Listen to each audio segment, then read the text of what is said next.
Hello दोस्तों, आज आप सॉल्यूशन चैप्टर का 2025 में आए हुए एक पीवाईक्यू सॉल्व करेंगे। क्वेश्चन कह रहा है, a solution is made by mixing 1 mole of volatile liquid A and 3 mole of volatile liquid B. The vapour pressure of pure is 200 mmHg and that of solution is 500 mmHg। The vapour pressure of pure solution B and the least volatile component of the solution respectively are. सबसे least volatile कौन है ये पद पूछ रहा है और B के लिए, प्योर बी के लिए पूछ रहा है। देखो, सबसे पहले देखो क्या क्या आपको गिवन है। तो आपको जो बोल रहा है वो है आपका Na, जो आपको इसमें बेटा 1 मोल दे रखा है। उसके बाद Nb है जो आपको 3 मोल दे रखा है, ठीक है। और आपको उसने कहा प्योर ए के लिए बात कर रहा है, मतलब वो P0A की बात कर रहा है, जो आपको कितना दे रखा है 200 mmHg। And that of solution का मतलब है आपको पीटी टोटल सॉल्यूशन दे रखा है, वो है 500 mmHg, ठीक है। अब आप सबसे पहला काम क्या करेंगे, आप मोल फ्रैक्शन ऑफ ए निकालेंगे। तो ये हो गया given mole upon total mole यानी 1/4।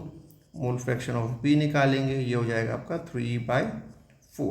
फॉर्मूला होता है हमारा राउल्ट्स लॉ का, P T is equal to P0A plus P0B ठीक है। आपने को क्या दिया 500 गिवन है, P0 आपको 200 गिवन है, x से आपने 1/4 निकाला है, प्लस x भी आपको कितना दिया है बेटा, P0 भी अपने को निकालना है और x भी अपने को क्या दे रखा है 3/4। ये 4 को मैं कॉमन लेकर 500 से मल्टीप्लाई कर दूंगा तो ये आपका कितना हो जाएगा बेटा 2000। 500 इंटू 4 हो जाएगा 2000, प्लस ये हो गया आपका 200 प्लस P0B इंटू 3, ठीक है। तो अगर मैं इसको सॉल्व करूँ 200 को इधर ले जाता हूँ तो 2000 माइनस 200 इक्वल टू क्या हो गया आपका 3P0B। तो ये कितना हो गया आपका 1800 इक्वल टू 3P0B।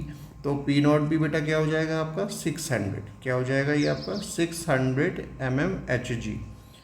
तो अब ध्यान से देखो, जो P0A है आपका, जो आपको P0A दे रखा है यहाँ पर, वो है 200 mmHg, ठीक है। तो यहाँ पर P0A लेस देन P0B है, क्या है P0A is less than P0B, so A is less volatile, क्या हो जाएगा लेस वॉलेटाइल देन B।